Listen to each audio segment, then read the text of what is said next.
Wes. Jelas?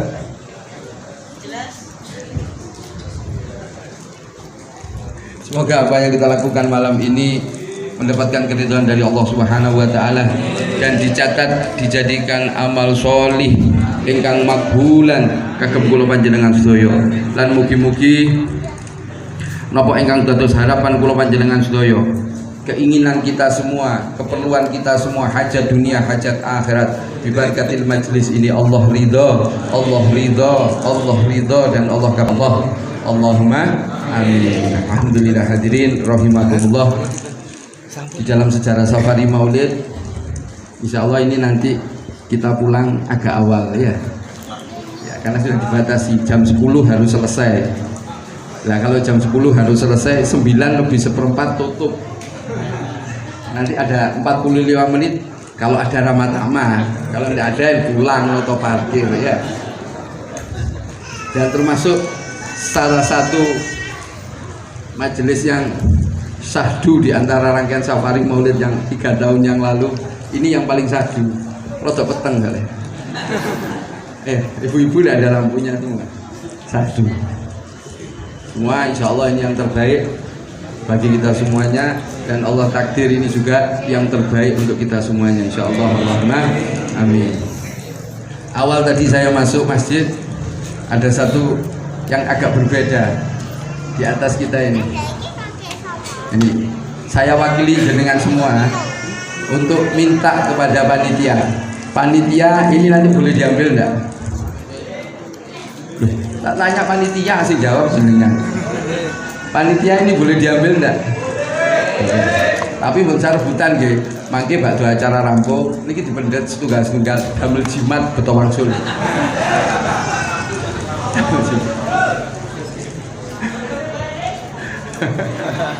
Hadirin rahimakumullah. Besok insya Allah hari yang istimewa bagi kita semuanya, karena di tanggal 12 Rabiul Awal makhluk terkasihnya Allah Subhanahu wa taala. Waduh Pak, boten dados sabdu malian. Jadi nyalakan paling padha milihane. La ilaha illallah. Jangkep jam 11 jantungan kula reksone kaya ngene to ae. Besok insyaallah 12 Rabiul Awal rangkaian safari maulid insyaallah bertempat di Desa Ngumpru. Ya kan jenengan ngompro monggo, kula Ngumpru, Kecamatan Pangkur, Kabupaten Ngawi. Nah niku dalane kali daleme Haji Maudi 11-12 koyok nang Vietnam. Mriko tope mriko celak lepen rek badhe keramas renang sakit mriko. Ini insyaallah orangnya hadir ini. Hadirnya ngambil spanduk. Cukup spanduk kan. Atur Yai Kusno ya boten dipundhut, benjing diganti selambu napa kae batik. Hadirin rahimakumullah, kita niatkan untuk besok insya Allah yang teristimewa di antara yang istimewa-istimewa. Kita siapkan pribadi kita siapkan apa yang akan berikan yang terbaik untuk yang mulia baginda Nabi Agung Muhammad Sallallahu Alaihi Wasallam. Minimal kita bahagiakan, kita senangkan, kita bahasa Jawa bungahkan hati kita dalam rangka menyambut kelahiran yang mulia baginda Nabi Agung Muhammad Sallallahu Alaihi Wasallam. Dan termasuk yang kita lakukan ini adalah salah satu dari sekian ekspresi kecintaan kita, ekspresi kerinduan kita terhadap yang mulia baginda Nabi Agung Muhammad Sallallahu Alaihi Wasallam. Di antara yang lain-lainnya, mungkin salah satunya kita sering membaca sholawat. Salah satu tanda rasa cinta kita kepada yang mulia baginda Nabi Agung Muhammad Sallallahu Alaihi Wasallam. Mungkin yang lain lagi dengan cara mengagungkan sunnah-sunnah baginda Nabi Agung Muhammad Sallallahu Alaihi Wasallam, melazimkan kita dalam kehidupan keseharian kita. Apa sunnah dari yang mulia baginda Nabi Agung Muhammad Sallallahu Alaihi Wasallam yang kita tahu, kita agungkan di dalam hati kita, kita lazimkan, kita istiqomahkan. Dalam rangka apa? Untuk mengharapkan keridhaan Allah Subhanahu wa taala. Dalam rangka apa? Untuk mengharapkan cintanya Allah dan cintanya yang mulia baginda Nabi Agung Muhammad sallallahu alaihi wasallam. Bahkan kemarin saya mengunggah status barometer atau ukuran kedekatan seorang manusia terhadap baginda Nabi Agung Muhammad sallallahu alaihi wasallam, bagaimana dia mendawamkan, bagaimana dia mengistiqomahkan, bagaimana dia mengagungkan sunnah-sunnah baginda Nabi Agung Muhammad sallallahu alaihi wasallam. Banyak ribuan sunnah daripada baginda Nabi Agung Muhammad sallallahu alaihi wasallam. Mana yang kita tahu mana? Kemarin saya katakan Al-Imam Farul Wujud Sayyidina Syekh Abu Bakar bin Salim mengatakan di dalam satu kesempatan, tidak ada sumber keselamatan dunia dan akhirat kecuali dengan menjaga, mengistiqomahkan, melaksanakan dan mengagungkan sunnah-sunnah Nabi Muhammad SAW. Tidak ada sumber keselamatan dunia akhirat kecuali hanya ini, menjaga, melazimkan, mengistiqomahkan, mengagungkan sunnah-sunnah Nabi Muhammad SAW. Begitu juga tidak ada bala malapetaka dunia akhirat kecuali apa? Meremehkan daripada sunnah Nabi Agung Muhammad sallallahu alaihi wasallam. Al-Imam Farul Wujud Sayyidina Syekh Abu Bakar bin Salim tidak mengatakan tidak melaksanakan sunnah, bukan. Tapi beliau mengatakan meremehkan. Loh, ini loh yang paling bahaya. Tidak ada pengagungan di dalam hatinya. Menganggap biasa, cuma sunnah. Nah ini bahaya. Hati-hati. Balak ini nanti, bencana ini. Di mana? Dunia dan akhirat. Bahkan beliau mengatakan tidak akan mencapai makom kedudukan keimanan yang hakiki. Beliau mengatakan tidak akan mencapai keimanan yang hakiki kecuali dengan mengagungkan, mengistiqomahkan, menjaga daripada sunnah Nabi Muhammad SAW. Setiap kehidupan sendi kehidupan kita, dari pribadi kita, dari kita bermuamalah dengan keluarga, dengan tetangga dan lain sebagainya, itu semuanya terdapat sunnah-sunnah Nabi Muhammad SAW. Kita tinggal mencari. Mau masuk masjid, kaki kanan dulu, sunnahnya Nabi Muhammad SAW. Membaca salam, sunnahnya Nabi Muhammad SAW. Berdoa, sholat tahiyatul masjid dan lain sebagainya, niat iktikaf, semuanya sunnah daripada Nabi Agung Muhammad SAW. Mana yang kita mampu lakukan? Ayo kita lakukan. Apa yang kita tahu, ayo kita jaga terus. Sambil kita belajar, kita menghadiri majelis taklim, majelis ilmu dengan belajar. Di situ kita akan mengetahui sunnah-sunnah yang lain daripada Nabi Agung Muhammad SAW. Bahkan kemarin Ustadz Fatoni mengatakan salah satu kesunahan di antara kesunahan yang lain yaitu makan semangka. Ini ada semangka ini, belum hilang. Oh, pindah pikomnya. Sak piring tok tapi. Memakan semangka itu merupakan sunnah daripada Nabi Muhammad SAW.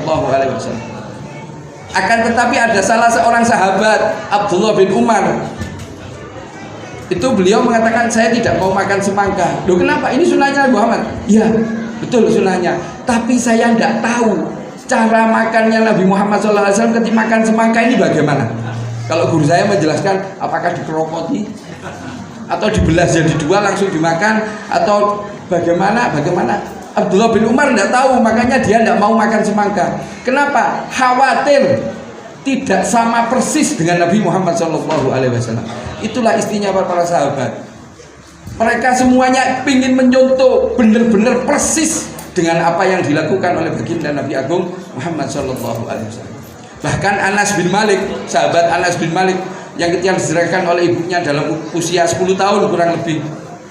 Ketika beliau melihat baginda Nabi Agung Muhammad SAW mengambil satu mangkuk, yang di dalam mangkuk ini ada labu.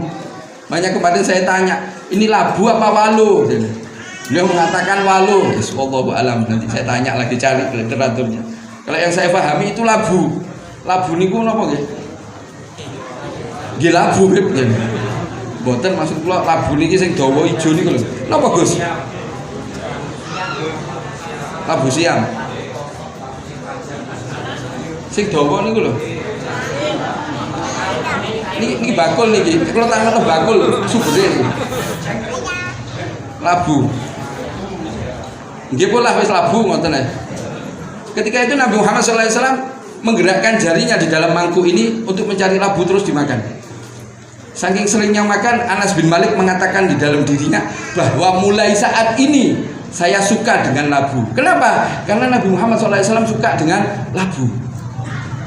Sahabat Abu Ayyub Al-Ansori pernah suatu ketika waktu hijrah pertama Nabi Muhammad SAW ke kota Yathrib atau kota Madinah, ke rumah beliau, kemudian dijamu bertempat tinggal di sana.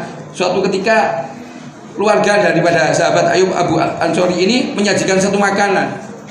Terus ternyata makanan ini ketika diambil tidak berkurang, tetap. Kemudian Abu Ayyub Ansori turun bertanya kepada Nabi Muhammad SAW, ya Rasulullah, apakah kami melakukan suatu kesalahan? Tidak. Kenapa? Jenengan tidak makan, makanannya tidak berkurang sama sekali. Dijawab oleh yang mulia baginda Nabi Agung Muhammad SAW bahwa di makanan itu ada bawang. Saya, Nabi Muhammad SAW mengatakan, saya tidak suka bawang. Abu Ayyub Al-Ansori mengatakan kepada keluarganya, mulai saat ini di rumah kita bawang pergi, tidak boleh ada bawang. Kenapa? Nabi Muhammad SAW tidak suka bawang. Dari wonten Gus seperti Gus. Wonten literatur hadisnya wonten lek bawang nggih. Lah tapi sambal bawang enak lho Beb.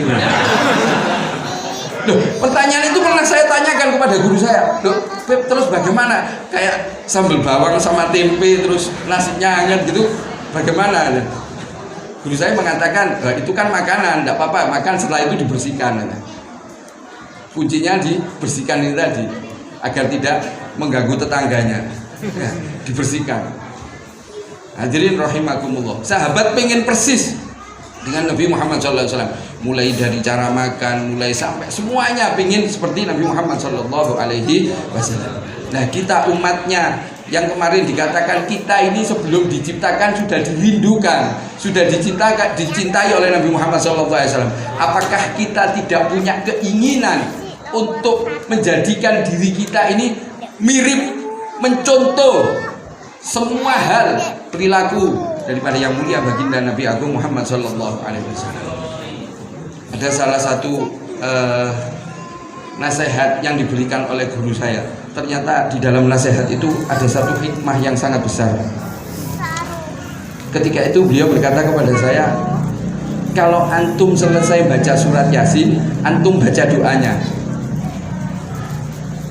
Waktu itu Yasin yang saya baca, doa Yasin yang saya baca, itu salah satu fadilahnya adalah untuk melunasi hutang-hutang.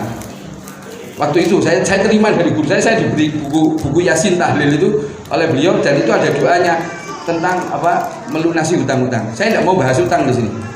Cuman dia dalam hati kecil saya ya, kok ngerti ya kalau diutang ya? Kok dikongkon maca buku Yasin? Ternyata kok doanya seperti ini. Ternyata bukan itu yang dimaksud. Ada satu doa yang disusun oleh Abdullah bin Al-Haddad di akhir doa Yasin, kalau diterjemahkan itu minta kepada Allah Subhanahu wa taala agar kita bisa ikut, agar kita bisa meneladani, agar kita bisa mencontoh Nabi Muhammad SAW zahiran wa batinan, dengan pertolongan, dengan rahmatnya Allah Subhanahu wa taala. Nah, ini saya nemu. Dan ini saya sampaikan kepada jenengan. Kalau kita merasa sulit untuk itba, kita merasa sulit untuk mencontoh daripada Nabi Muhammad SAW, mungkin kita lupa apa Allah Subhanahu wa taala yang mentakdirkan kita, Allah Subhanahu wa taala yang bisa membolak-balikkan hati kita, semuanya pada diri kita bisa berubah atas kehendak Allah Subhanahu wa taala. Dan doa yang disusun oleh Habib Abdullah bin Al-Haddad ini insya Allah mujarab, insya Allah mujarab. Tapi ketika baca Yasin dulu, baru setelah itu membaca doanya. Lah mana doanya? Jenengan minta Pak Arif. Itu orangnya. Karena yang saya beli di beliau, saya beli satu kitab, ada doa-doa termasuk doa Yasin, itu saya berikan kepada beliau. Kalau jenengan mau minta Pak Arif, jangan minta saya. Karena sudah tak belikan ke Pak Arif. Iya. Hadirin rahimakumullah. Kembali kepada 12 Rabiul Awal. Anak saya sudah beli alarm. Bi, jangan ngomong aja udah malam ini, Bi. Ya, sudah 9:30, tadi 9:04. Kita niat mulai saat ini, besok kita menghadiri majelis maulid di Desa Ngumbro, insya Allah.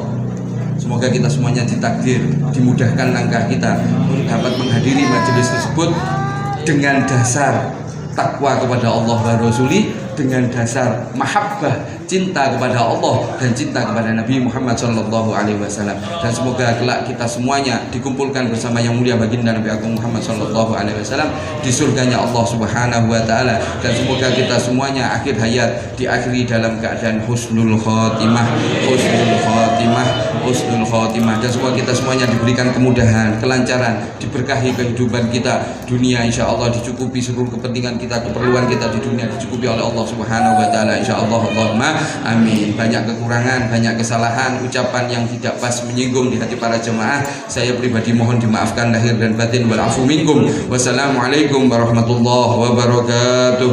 Waalaikumsalam warahmatullahi wabarakatuh. Makanan